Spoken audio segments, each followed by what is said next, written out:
Davis. Here. Bradley Smith. Here. Clay's here. Ashley. Here. Steve. Here. Lemons. And 2 guests in the audience. We'll do the invocation with Miss Beck and the Pledge of Allegiance, Krosky. Dear Heavenly Father, I just want to thank you for this day you've given us, Lord. I just ask that you watch over us and guide us, Lord, as we make the best decisions for our community. We give you all the praise and the glory. Amen. United States of America, one nation, under God, indivisible, with liberty and justice for all.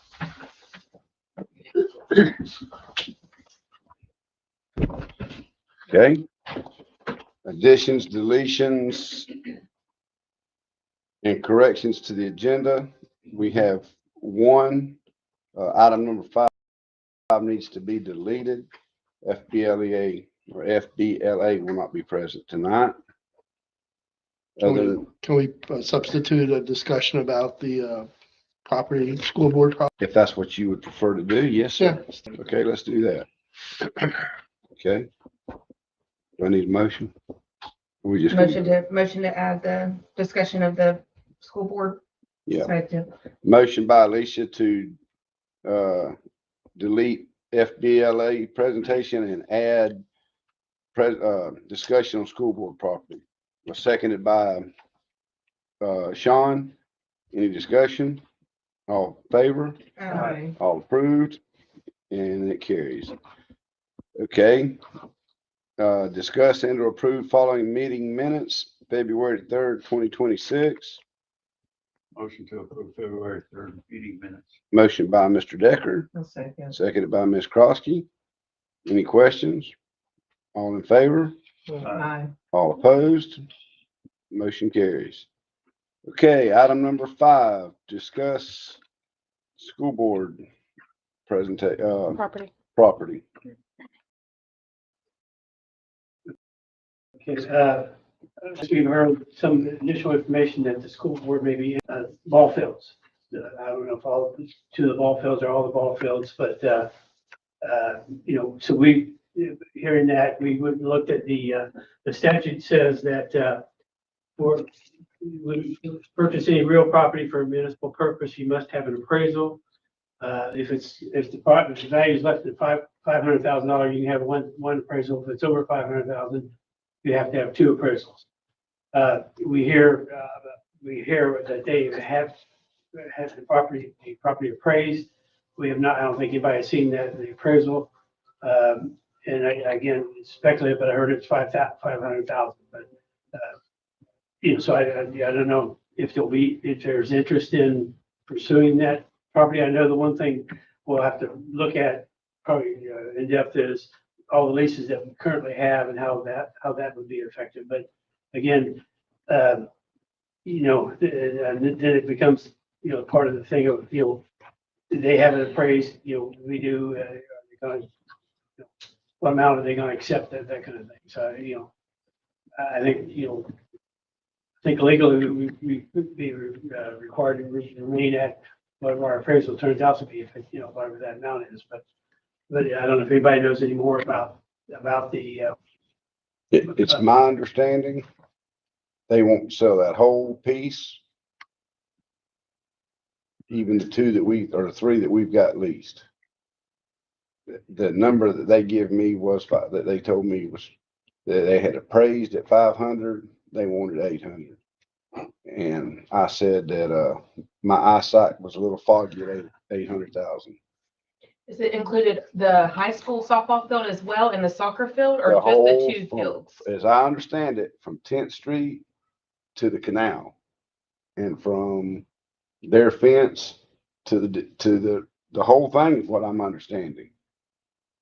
Now, keep in mind, I think they're crazy if they think they're going to get $800. I know where they're going to get 800,000. Well, they're not getting 800,000. But keep in mind, we lease 3 out of the 5 fields. If we lose that property, because whoever buys it may not have to honor the lease. And I think we've got it for, Mark, you remember 5, 10 more years? I'm not gonna say. then we had to look for a place to put ball field, 3 ball fields. So that's my only interest in it, is I don't want to build a new, we've got a ball field that we've been holding off on for, God, 6 years of doing any improvements to, because we didn't own it. We didn't want to spend the money. But I don't want to spend the money if I don't own it. And I don't see paying $800,000. I don't see that number. Well, we have 3 there. We leased 3 of them. We leased the A, B, and the C. I need all the leases to review first, but they would be bound by the leases most Mhm. likely. However, the statute that, Mr. Two is under the municipal statutes where we're more or less bound to appraisal prices. And we don't have the luxury 50% higher or whatever. There is a process where you can average the appraisals and then try to negotiate. I'd be curious if there is, if they would share that appraisal with us, because if we were gonna entertain this to be something that the council would like to look at to put these properties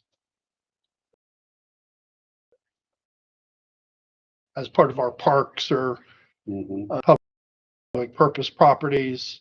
It's all doable through CAFA. I did research because I talked to Clay a few days ago about this, and it would be appropriate use of the money to this, and then we can more or less go from there. So, Well, if you and Larry would I'd prefer y'all, I don't, for obvious reasons, don't want to be involved in it if I had to, but if y'all could do that, I'd appreciate it. yeah, we could certainly look into it and see what's the parameters. If we're going to get an appraisal, obviously what they've done. So that's why I would like to at least know who did it.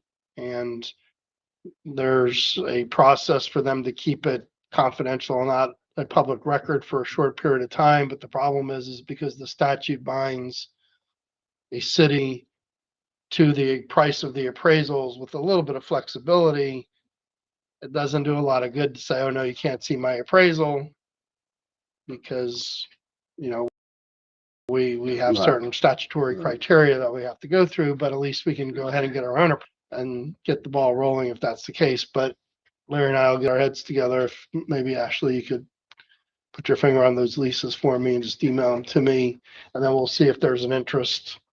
Or Larry will make contact with the school board, and then we'll go from there. So, But I'm just about those leases. It's either a 5 more year or 10 more year. I can't. It's not that long, because I thought it I was thought like a we just- 99-year lease. and No, it was no, way- it no, was no. not Anywhere close, it was No, 5 or 10. It's not a 99 year. Yeah. It's not. it's like I think it's like 5 years. Yeah. It's not, I think I remember voting on it, and it was a 5 or 10 year lease. I The can't last remember. in our local agreement we did was January 19th, 2021, and it's for 10 years. There you go. So just send it all over to me and we'll get the ball rolling. And we'll try to report back at the next meeting. They just want out of the property, period. Well, they don't need it. They need money, is what I mean. Oh, okay. So. Okay, For the kids, for We the don't have kids. enough to pay. any further discussion? Not right now. Okay. Item 6, discussion concerning changing city hall work hours. Larry? This is really a continuation from the last meeting, but we looked at the city's personnel rules and regulations in chapter 5.18. It basically describes 8 hours shall constitute a workday and 40 hours shall constitute a work week for all full-time employees. In another section, it says each employee shall be permitted to take 1 hour per day for lunch. But there are no provisions in there outlining the actual hours of operation.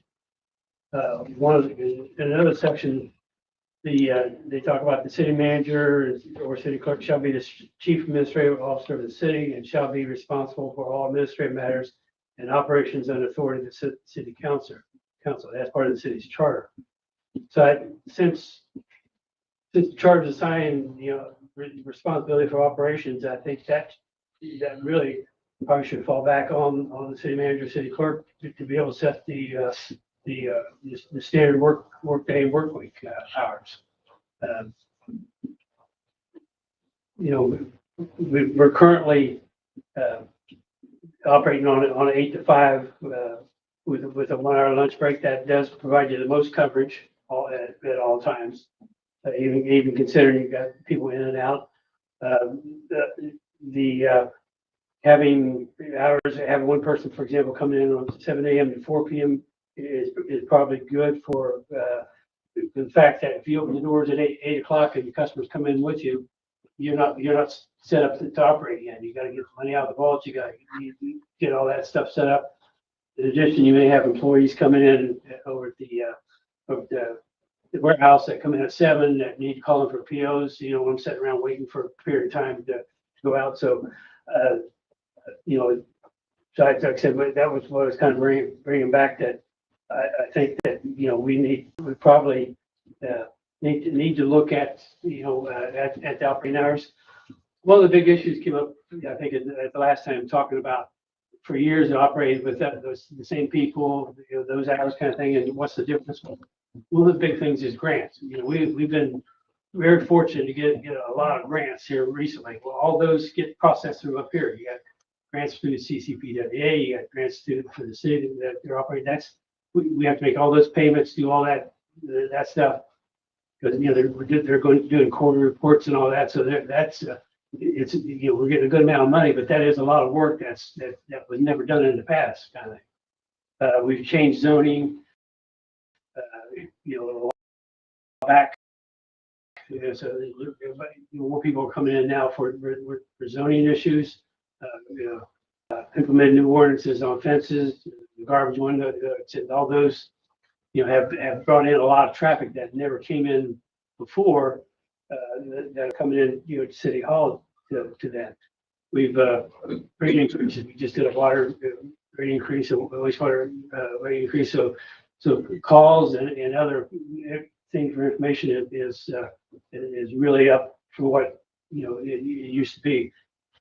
And the biggest one now is the state.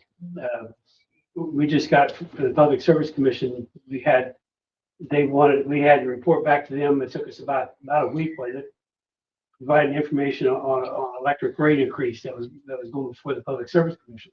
So it's those things are becoming very prevalent now. You have the state has that Department of Government Efficiency. We've had to provide a couple of reports to them, kind of thing. So we've got a lot more state oversight and requests for stuff that and I can tell you from a lot of the bills that's before the legislature right now, it's going to get a lot worse.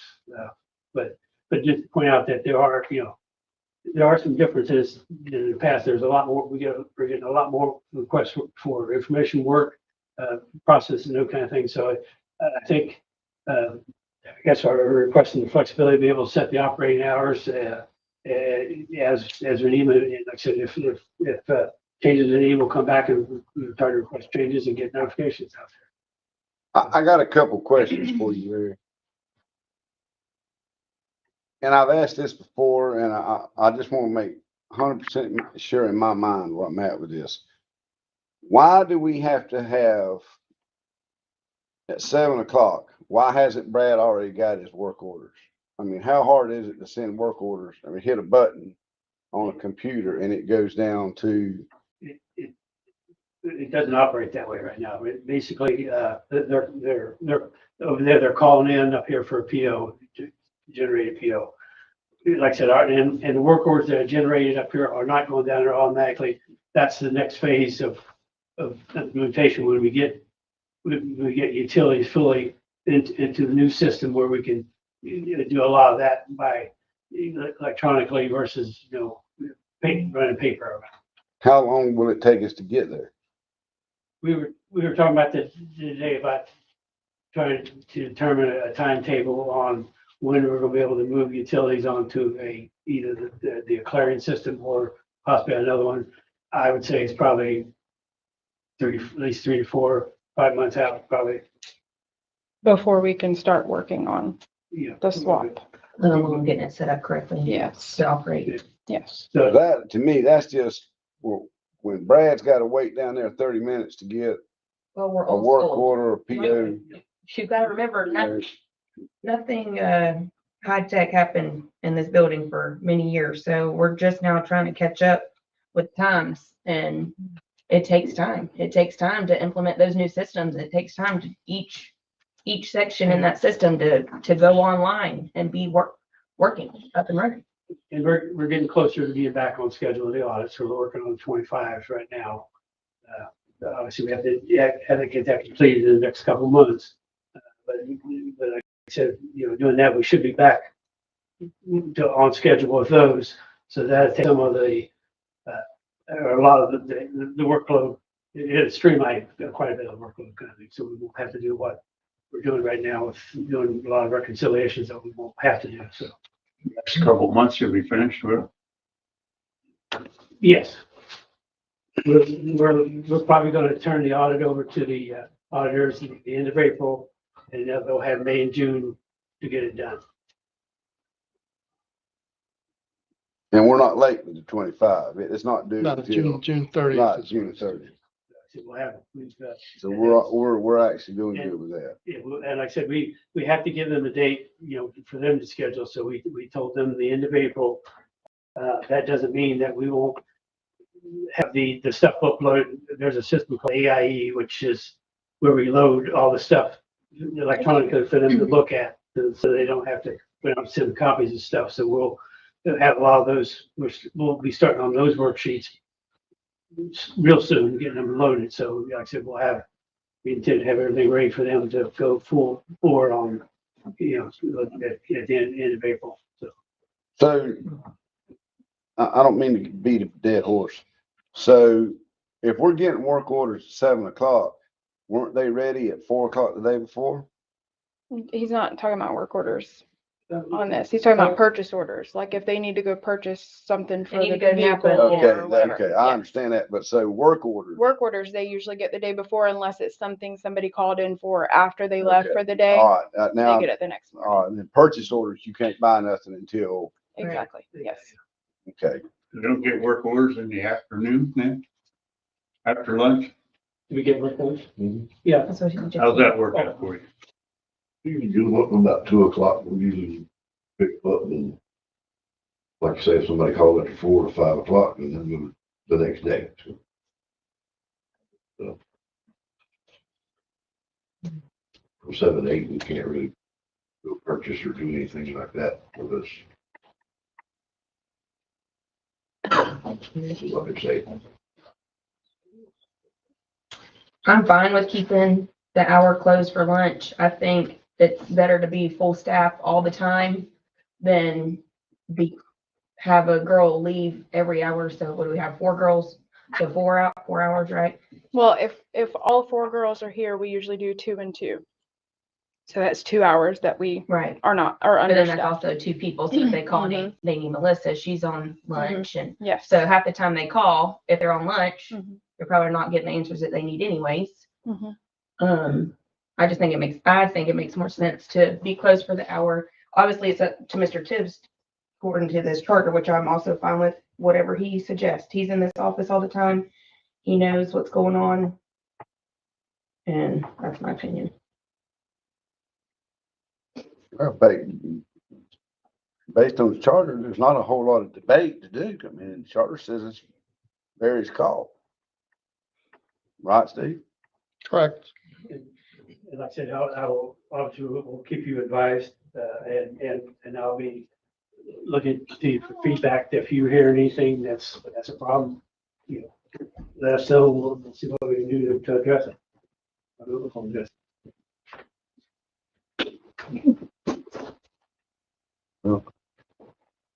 I would like to look into something, Larry and Ashley, getting Ashley moved out of that front office and putting her back here where she can focus on some of these issues that we're having. We're working on that. We have. I think Ashley would do better back here where she could think about, I mean, you've named 3 or 4 things tonight that we need to get ASAP. Get brought into the modern times. Any further discussion on that?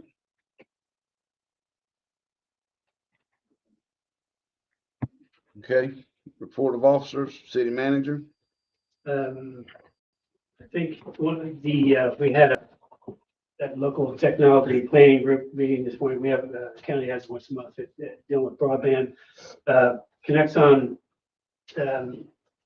has informed us that they did receive BEAD funding, which was the money that was awarded right at the end of the process for unserved and underserved areas. They're working on the contracts. They have to have them back to Florida Commerce by February 20th. So shortly after that, we'll find out what they were awarded for around our local area. Like I said, we should have, and this, they received funding, so they'll build that network themselves kind of thing. So that's really good. I think that'd be a good thing to have. One of the things that I like about them is they have local customer service. Xfinity / Comcast, from their report today, they're still in build out phase here. They're expected to be completed in March. And I have been contacted by a person in whether representatives about, they're starting to reach out to us now, trying to get us the information, what service they're going to have and what, that kind of thing. So we'll try to get that out as soon as they get something firm. The Connexon, did they state that it was just like in Glades County or in the city limits? Do you know? It's in county and city. Okay, I'm just worried that there's so many rural areas in the county that we might not. But some of the other ones, for example, like the area that's real hard is Muse. Yeah. Streamline got that system up there. There's a system up there. They were on the call today. So from that I looked at, there was a couple there's some small pockets in this around the city, and then some small pockets right outside the city. So that should be, I think 156 maybe sites, something like that. 150. Yeah, so cool. But like I said, as soon as they get their contracts approved, I guess they'll be, we'll have something more definite. Thank you. Okay.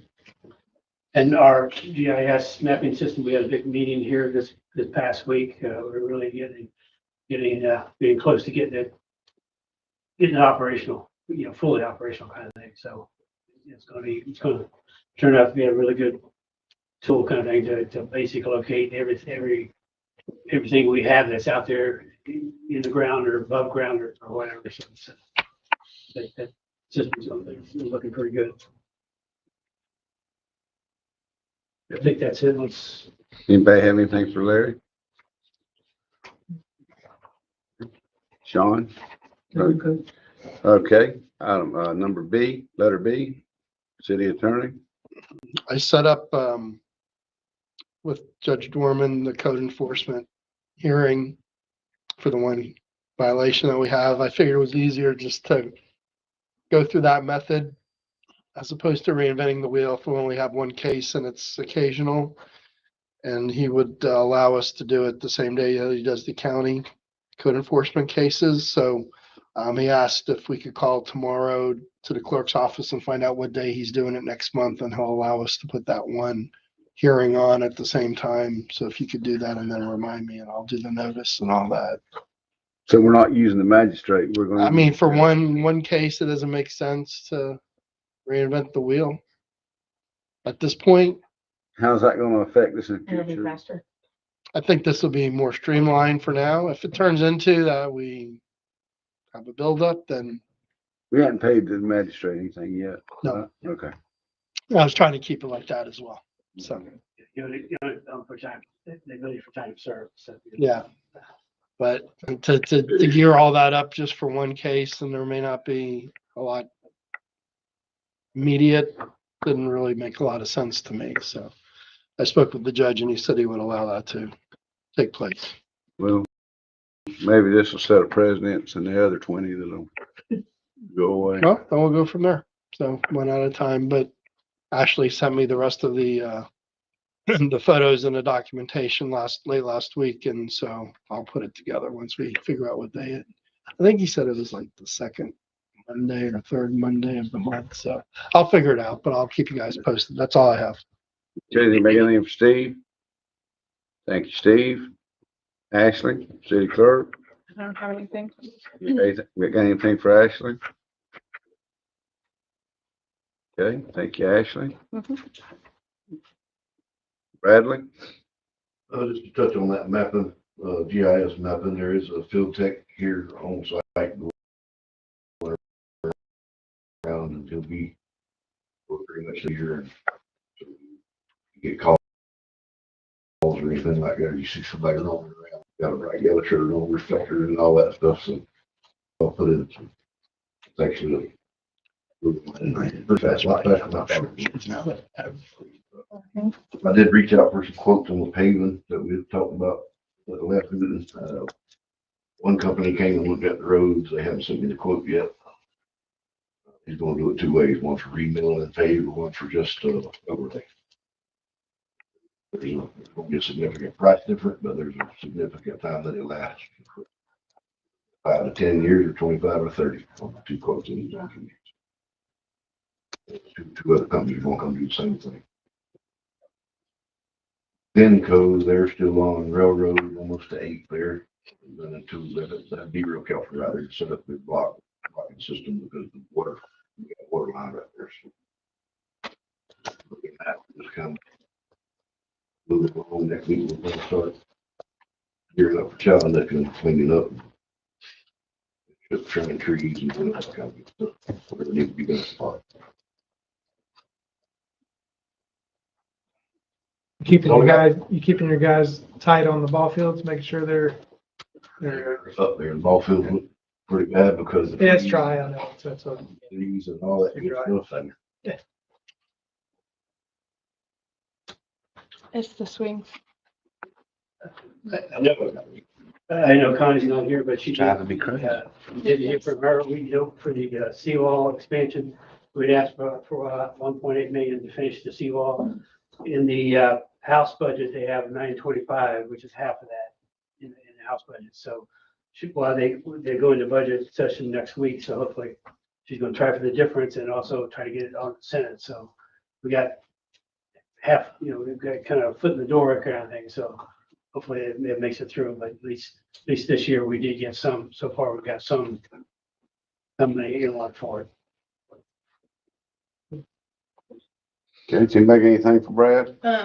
I just want to make sure you have guys, I know you said like a Friday and Saturday for pickup trash and all that too. It will be. You have I've already got. whoever wants to, yeah, overtime or whatever. Okay, that's all I had. Thank you, Brian. Sean, you got anything? no, I'm good. Mark? No. Brad? Okay, thank you, Mr. Simmons.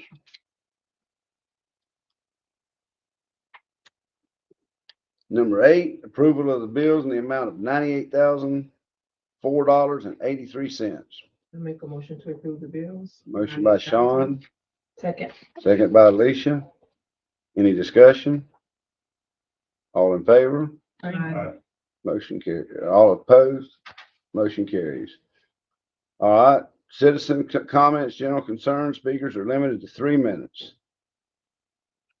Who's first?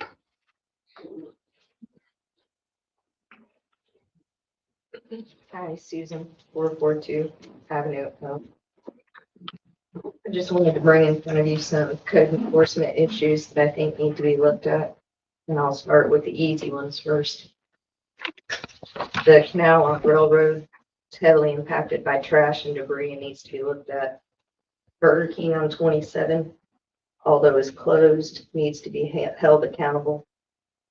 The We Buy Junk signs all over town on the poles and any other signs. Cause visible blight, they need to be taken care of. 343 Avenue O. Has a homeless encampment, has formed on the property, creating sanitation risk, fire hazards, and such. 270 Avenue N. Property has got a bicycle junkyard visible from the river corridor. Not a good image for the city. And the biggest one is 629 Avenue F. They're operating a junkyard behind a black screen fence. Now their neighbor has jumped in. Their overflow is going into over there. It's not only a health hazard, it's an environmental hazard, it's a varmint hazard, it's everything. And there's nobody here to hold any of these people accountable, but I'm asking that you step up and do so. Thank you. Thank you, Susan. Anyone else? Okay. Last time. Okay, mayor and council to give report. Sean? Yes, I have one thing. I'd like to add on our next meeting, in March, if we can invite the girls' basketball team to come and, let's give them something. They were district champs. We went to semifinals. Undefeated. Undefeated the whole season, 25-0. We also had a player that did her career 1,000 points for the year. So get them on the agenda for next month meeting and maybe give them something, showing that, we appreciate, them and, for being an undefeated team this year. First meeting or the second? It'll be March the 3rd meeting, 6 o'clock, correct? Yeah. That's a show night, realize that. We still have city council meeting, don't we? Yeah, Okay, thank you. okay. Any of your girls showing up? Just wanted you to be, sure you knew about it. Thank you. Okay. Anybody got anything for Sean? Alicia? Good. Mark? No. Brad? Larry, when you get those minutes for the meeting, you want to make sure you're calling those addresses as you discussed. No, appreciate it. I wrote them That was down. it. I wrote them down. Thank you. Larry, with tomorrow, get with Paul and Art or Archie or whoever, and we're paying about $6,000 in animal control and fire control. And I've heard of 2 animal attacks in the last month. So if we're going, I don't mind paying it, but at the same time, we can't have residents getting run down by dogs, stray dogs. Excuse me, Clay. I heard Brad's moving alligators. Yeah. Is that right?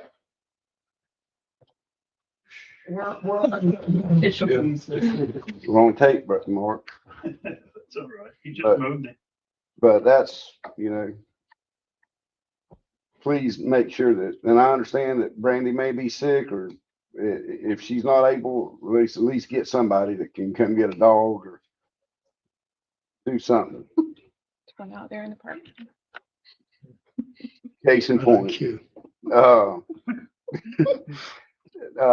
Number 2, thank y'all for everybody that came to the dedication for Miss Perry. He was very moved, said tell everybody thank you. And other than that, I think I'm done.